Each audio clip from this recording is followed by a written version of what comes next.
This is our standard safe harbor statement, which you have probably seen a few times already.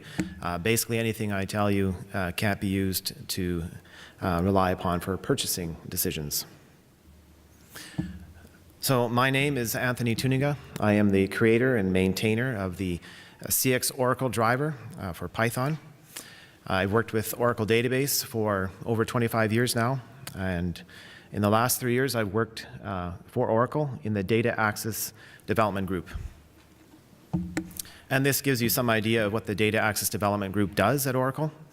We look at basically every way to access the Oracle database. In the top third there, you can see most of the Oracle proprietary drivers. In the middle are the open source drivers that are maintained by Oracle, and there you can see CX Oracle, and I've also done a bunch of work on the Node.js driver as well. And then at the bottom are the third-party open source drivers, and there we do answer questions and help where we can. So today I'm going to just give you a brief introduction to CX Oracle, and then talk a little bit about the latest feature that was added in CX Oracle 7 called SODA. Then talk about batch execution, how to do so efficiently. Then named object types, and then finally some tips and tricks. So CX Oracle, as I mentioned earlier, is the driver that allows Python to access the Oracle database. It covers all of the Python database API specification, but there have been many, many additions to support advanced features of Oracle. I began working on this back in 1998, so 20 years ago already, with Oracle 8i and Python 1.5. And since that time, there's been over 30 releases, going all the way up to Oracle 18.3 and Python 3.7. The latest release is CX Oracle 7, which was released last month. And if you're wondering what the CX stands for in CX Oracle, it stands for Computronics, which is the company I worked for when I first began developing the driver. And this gives you a little bit of an overview of the architecture of CX Oracle. At the top, we've got Python, so that's where you have your scripts and your applications, and they import the CX Oracle module. The CX Oracle module itself makes use of ODPI-C, which is a C wrapper on top of the Oracle client libraries. That C wrapper has some advantages, notably that when you compile, you do not have to have the Oracle client library SDK available. And the second thing is that you can build once and then use for Oracle client libraries at 11.2 and 12.1, 12.2, or 18.3 without having to recompile. And as a little side benefit, because more of the code was placed outside of the global interpreter lock that Python has, we also got increased performance and scalability. And at the bottom, you can see the Oracle client libraries. They are needed. The easiest way to install them is with the instant client. And then we'll talk a little bit about SODA, which is the latest feature. Simple Oracle Document Access is what it stands for. It's a set of NoSQL style APIs that allow you to create and access documents without having to use SQL. Most of the time, these documents are JSON documents, but you can also store binary content like images and videos as well, if you wish. Underneath the covers, SODA maps all of these calls to create table statements or create index statements or insert, update, delete statements. And you can also use query by example instead of standard where clauses that you would use in SQL. As I said, this is new in CX Oracle 7. You also need Oracle Database and Client to be at 18.3. It is also in preview mode. There are a few issues that were discovered while we were testing this, and those will likely be corrected and released in the next few months or so. When using SODA, it's recommended to use auto-commit. That is primarily because most operations that take place are standalone. But if you are inserting a large number of documents, you should definitely avoid auto-commit because that will decrease performance substantially. Also worth noting, SODA uses autonomous transactions when performing DDL-like operations, like creating a collection or creating an index. And also, if you note, there is support for SODA in other environments like Node.js, C, and Java as well. And here's an example of how to create and populate a SODA collection.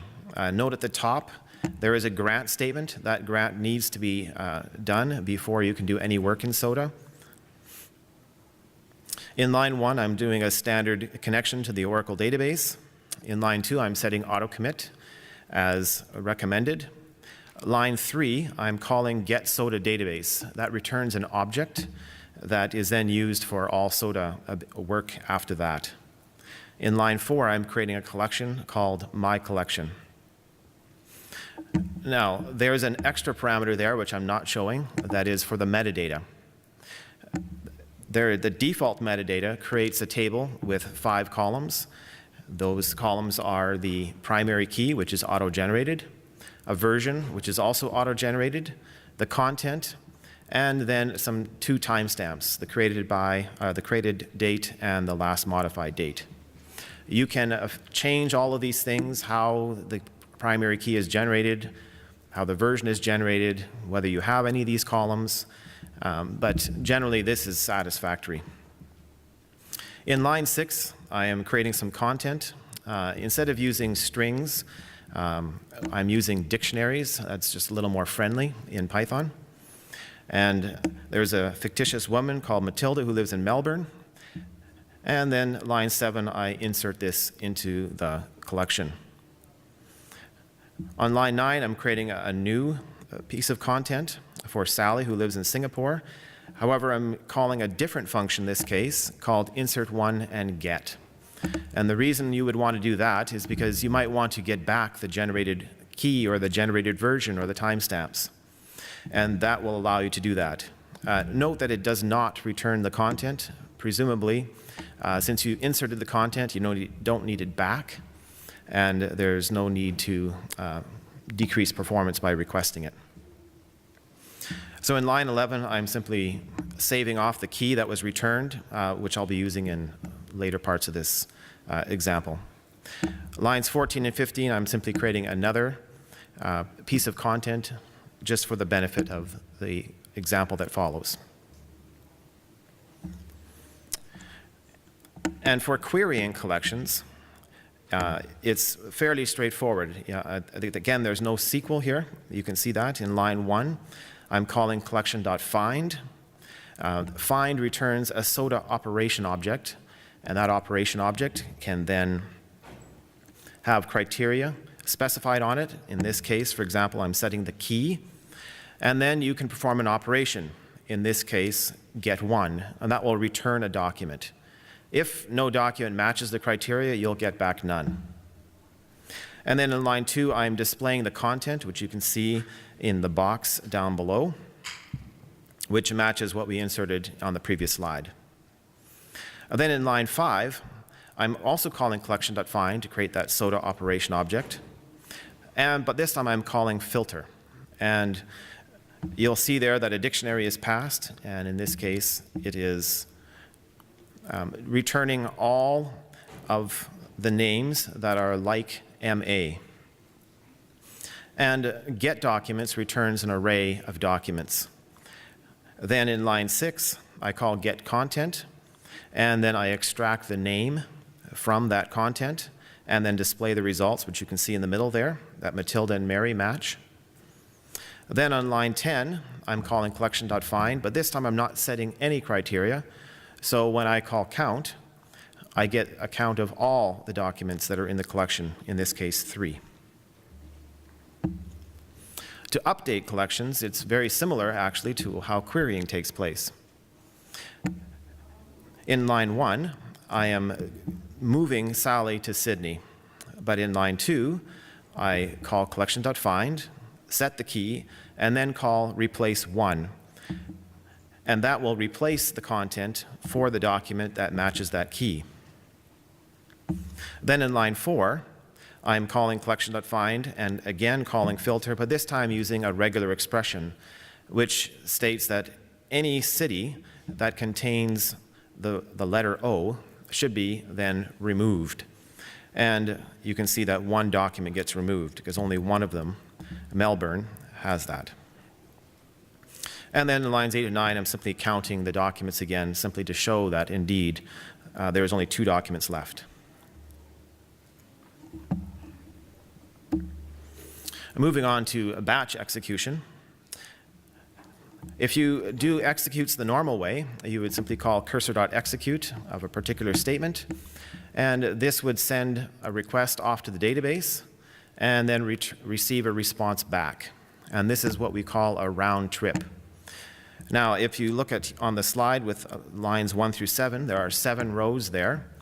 And if I were to call cursor.execute inside a loop, there would be 7 round trips.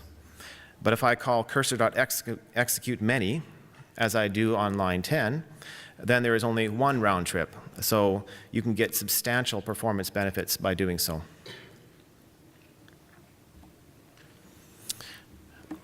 Now, if you call cursor.execute the regular way, and then look at cursor.rowCount afterward, you will get the number of rows that were changed by that insert, update, or delete statement. But if you call cursor.execute many with many rows, and then you look at cursor.rowCount, what you'll discover is that it's a total of the number of rows that were affected. You don't get access to the number of rows that were changed for each iteration. Fortunately, there is a method that you can get access to that, and that is by passing array DML row counts, the value true, when you call cursor execute many. And then after you've done that, you can call cursor.getArray DML row counts. And that will return to you an array of the number of rows affected for each iteration. Please note this is only available for 12.1 and higher. And this is the SQL that I used for the example that follows. In lines 1 through 5, I'm creating a table, a parent table, which has a primary key called parent ID and a description. And then in lines 7 through 13, I'm creating another table, a child table, which has its own primary key and a foreign key back to the parent table. The ... at the bottom simply indicates that there's a bunch of insert statements that I'm not bothering to show you. And here's the Python code that would use this. In line 1, I'm setting a list containing the parent IDs I want to delete. Then in lines 3, 4, and 5, I'm calling execute many and passing array DML row counts the value true. And in line 7, I'm calling get array DML row counts. And then in lines 8 and 9, I'm simply iterating over the results, which you can see in the box below. And there you can see that indeed you can see exactly how many rows were deleted for each iteration. Another issue that you might run into is if you wanted to both perform an update and get some data back about the rows that were updated. Prior to CX Oracle 7, you couldn't do this with execute many. As noted there with CX Oracle 6.3, you can get access to this feature as well. And the example, I'm using basically the same example with the same parent IDs, but in this case I want to get back the child IDs that were actually deleted. So you can see in line 6 that I'm using a returning statement to do so. And then go back to line 3. I'm creating a variable of type int, and I'm specifying the array size to be the number of iterations that I want to perform. Line 4 is a bit of a trick here. I'm calling set input sizes. This allows you to specify how you want to bind. But in this case, the first variable, the first parameter is none, which tells CX Oracle you're just going to let the default processing take place. But the second parameter is the variable we created. That way you don't have to include that variable in every element of the array that we're passing. As you can see in line 7, I'm only passing in the IDs. And then after execution, in lines 9 and 10, I'm simply printing the results. And as you can see in the output box, the child IDs, 3 of them for the first one, 2 for the second, and 4 for the last one, are available. So this can help you reduce the amount of round trips you're doing, since you're getting both the delete and the query happening at the same time. Another issue with batch execution, potential issue, is that if you're inserting a large number of rows, say 500 rows, and you run into a problem on, say, the 400th row, the entire operation is rolled back and you lose it. Now, the error that comes back, it does tell you which row failed. But if you deal with that row and then go ahead and reissue, it might fail again on the 410th row. And so that's a kind of a problem. But if you use batch errors, what will happen is cursor.executeMany will not fail. Instead, after calling executeMany, you call getBatchErrors, and you'll get back a list of the errors that took place. Note that this is also only available in Oracle Database 12.1 and higher. And here's the example. In lines 1 through 7, I'm defining the array. Yes? How would we store those rows? Pardon? How would we store those rows? The failed ones? The failed ones could be stored in another table, like that perhaps only contains strings or doesn't contain data integrity, or you could just log them. You know, it's up to you and your application what you want to do. Yeah. Pardon?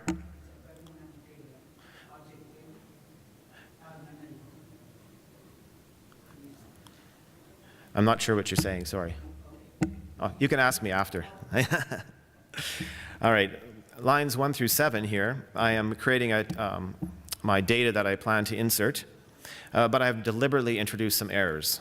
You'll see on line 4, there is a duplicate key, and on line 6, I've deliberately introduced a foreign key violation.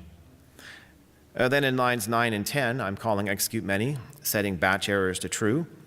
And then in lines 11 and 12, I'm iterating over the batch errors I've received, and they are displayed at the bottom there. You can see a primary key and an integrity constraint violation. And you'll note also that the offset is available as well, offsets 2 and 4, so you can figure out which rows actually failed. So moving on to named object types. So support for binding named object types, like spatial data objects, was added in CX Oracle 5.3. The ability to query them was there for quite a bit longer, since CX Oracle 4.3. Object types are looked up using the method called getType. And the object that's returned, you can call newObject on, which will create a Python object. That can be treated much like any other Python object. You can read and write attributes directly, and if the object happens to be a collection, you can also call append or extend as needed. And this is the SQL code that I'm using for the example that follows. I've created a table called test geometry, and you'll see in line 3 that it's a type called SDO geometry. And for convenience, I've described that below. You can see there's an SDOG type, that's one of the attributes, which is of type number. And then SDO eleminfo and SDO ordinates, and these are object types in their own right. So you can have sub-objects. And here's the Python code. In lines 1, 2, and 3, I'm calling getType to get the type information from the database. In line 5, I'm creating an object. And then in lines 6 through 10, I am populating the attributes of this object. Note also in lines 7 and 9, I'm creating additional objects that are sub-objects of the main object. And in lines 8 and 10, I'm extending a collection. Finally, on line 13, I'm calling insert and binding the object I just created. Now, like named object types, which are created in SQL Plus itself, you can also bind PL/SQL collections and records. Now, unlike named object types, these are only available in 12.1 and higher. But you use the same technique. You call connection.getType and new object and the like, which I'll show you on the slides that follow. So here is a PL/SQL package called PKG demo. On line 3, I'm creating a type called UDT string list, which is an index by table that contains strings. In line 8, I am creating a procedure called demo collection out, which receives a copy of this UDT string list. And in lines 12 through 15, I am populating this collection with some values. And as you can see on line 1, I'm calling getType just like I did before, passing the name of the type, pkgdemo.udtStringList. Line 2, I'm creating a new object, again, as usual. And then I call my procedure, passing in the object I created. Lines 5 through 8 are one way of iterating over this collection. You can get the first element in the collection, get each element at the index, and then get the next one. You could also do it in the reverse order. Get the last one and then get the previous. As in the box on the top right, you can see the values that I populated in the PL/SQL procedure. That's not nearly as friendly, however, as the last two lines. In line 10, you can call as list, and that will get you the values in the collection without having to iterate. Or, if you need both the index and the value, you can call as dict, and you can see that in the bottom. That contains both the indexes and the values. Similarly, records can be bound. If you look on line 2, there's a type called UDT demo record of type record, which has 4 attributes: a number value, a string value, a date value, and a Boolean value. And then in line 11, I'm creating a new procedure called demo records in out that receives a copy of that record. And in lines 15 through 18, I am populating or modifying the data that's been passed in, doubling the number, adding a string, adding 5 days, and negating the Boolean value. And the Python code, again, I call getType. And again, I call new object on lines 1 and 2. On lines 4 through 7, I'm populating the contents of this object. And then on line 9, I'm calling the store procedure. And then on lines 10 through 13, I am simply displaying the results. And as you can see, the number has indeed been doubled, and the string has been modified, and the date is 5 days later, and the Boolean value is now true instead of false. Now some general tips and tricks. First of all, for queries, you should definitely use the cursor attribute array size. The default value is 100, but if you're querying a large number of rows and you have enough memory, you should definitely increase that in order to reduce the number of round trips that the database has to make. On the contrary, if you've got a very wide row, a row that contains a lot of data, and you're not retrieving many of them, you should reduce array size in order to reduce the memory that you're using. Second, you should use bind variables instead of literal values anytime you can. First of all, this reduces the overhead of parsing. There is a statement cache that Oracle maintains, and it uses the text of the statement that you're executing to look up. So you'll lose the cache, and also it has to parse every single statement. The other advantage is that you improve security. Things like SQL injection are not an issue at that point. And as mentioned earlier, use execute many. If you're doing a large number of inserts, updates, or deletes, use it. And then finally, use session pooling. If you are creating or destroying large numbers of collections, you should definitely use session pooling because it reduces the overhead for establishing and tearing down connections. You can also use database resident connection pooling, or DRCP, but you only need to use that if the memory pressures on the database are getting significant.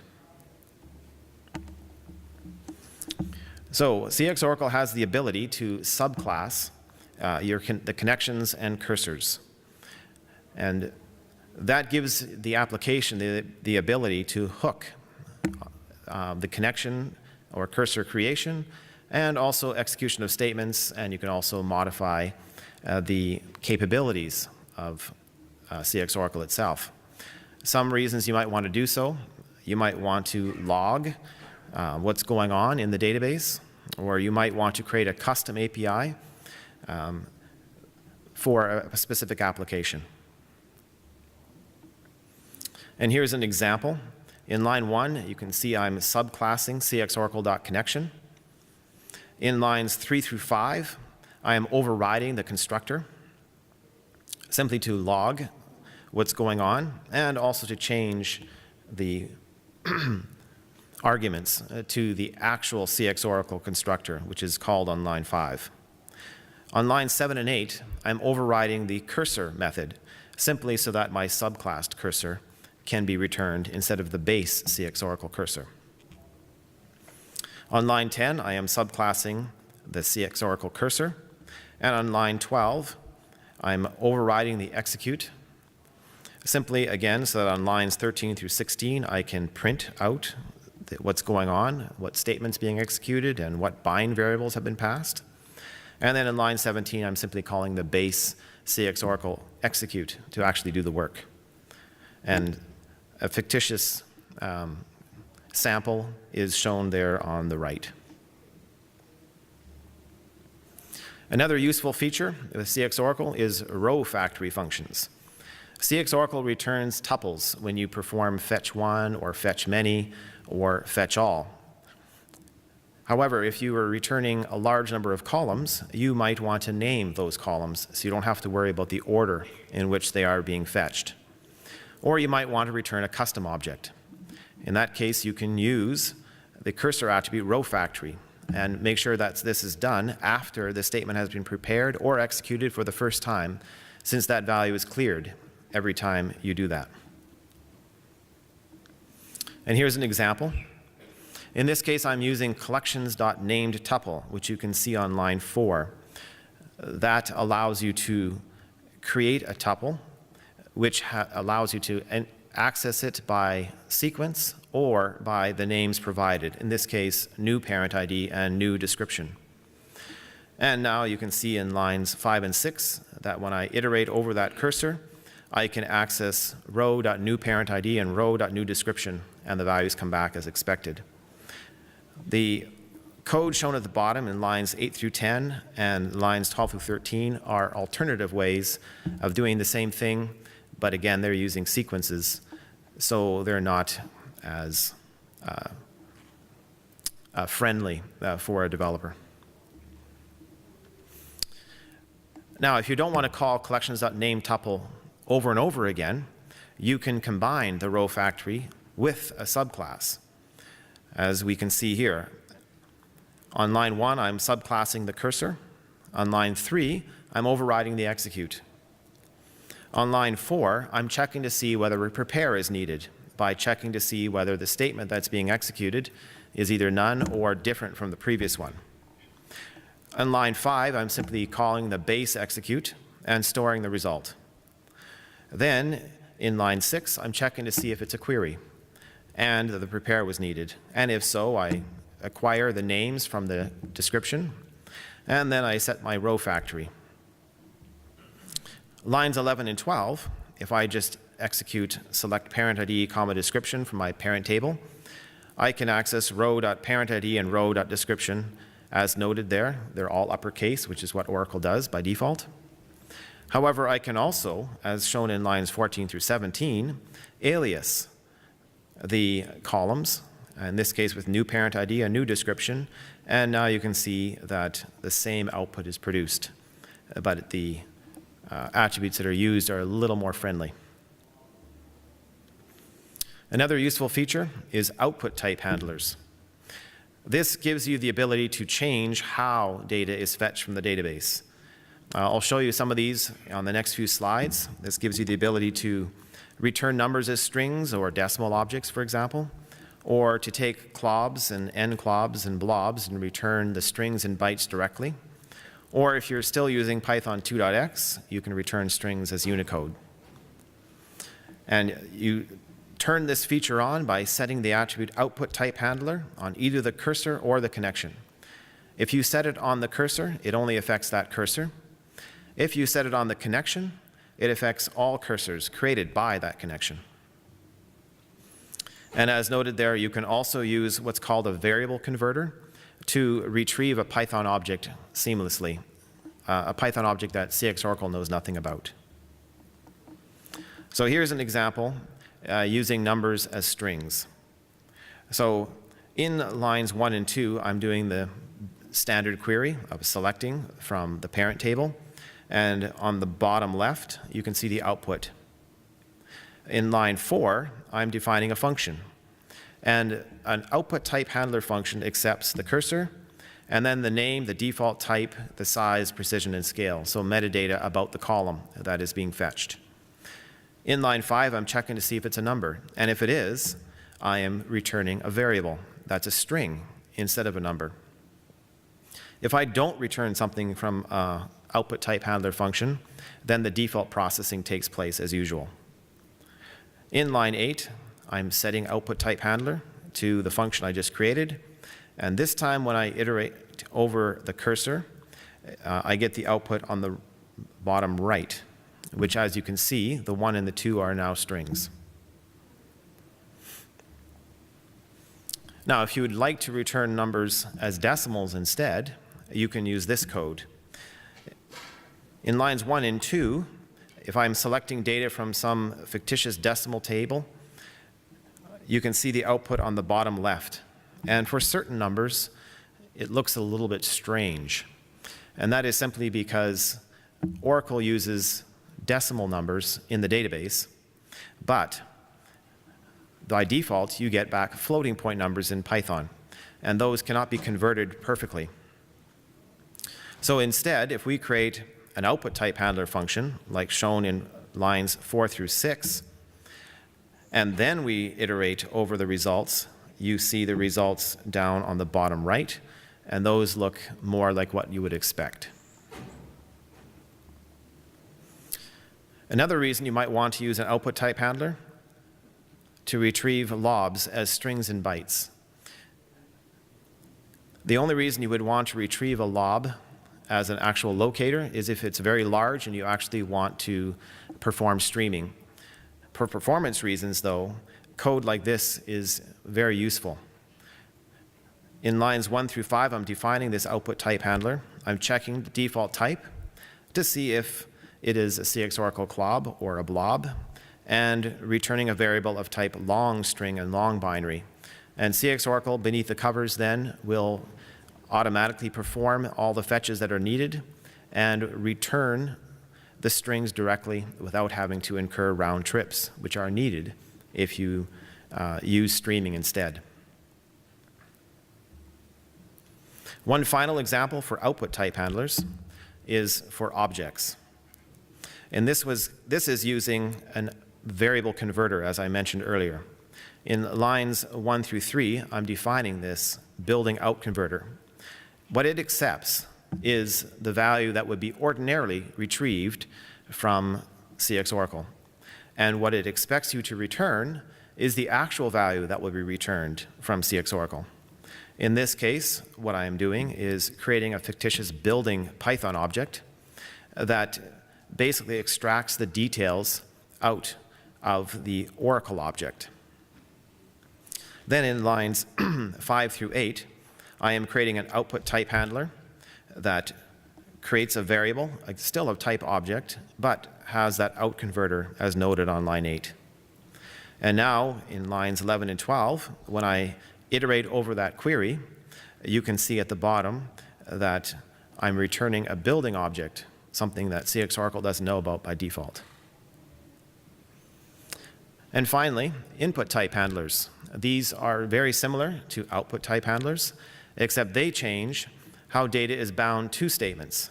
And they also allow you to bind objects that CX Oracle doesn't know anything about. And just like output type handlers, you can set input type handlers on either the cursor or the connection. If you set it on the cursor, it only affects that cursor. And if you set it on the connection, it affects all cursors created by that connection. And like output type handlers, you can use a variable converter in order to bind seamlessly. And here's an example, again, using that building object that I mentioned in the previous example. In lines 1 through 7, I'm creating a variable converter. Again, in this case, on the input side, it accepts the value that was bound by the application, and it returns the value that CX Oracle is actually going to send to the database. So in this case, I'm simply creating a new object and then populating some attributes. And then in lines 9 through 12, I'm creating an input type handler. The input type handler accepts the cursor, the value that's being bound, and the number of elements. If you're using cursor.execute, the number of elements will always be 1. But if you're using cursor.execute many, the number of elements will be the number of iterations that you're running. So in line 10, I'm checking to see if the value is one of these building objects that I created. And if so, I am returning a variable that uses a variable converter, the one I created up above. In line 15, I'm creating one of these buildings.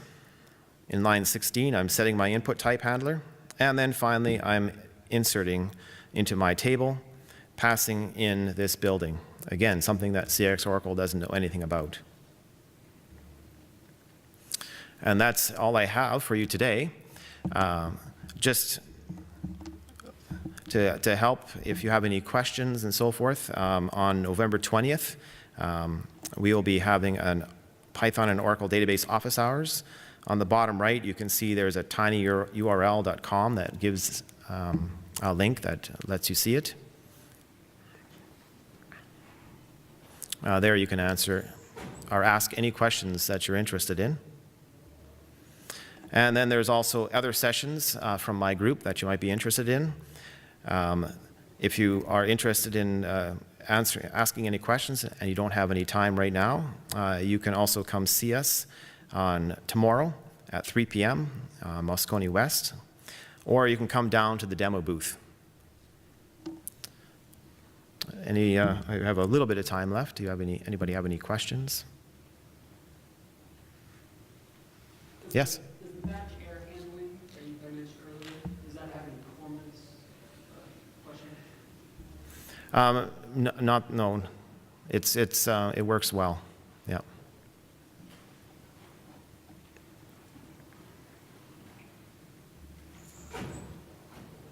All right, thank you.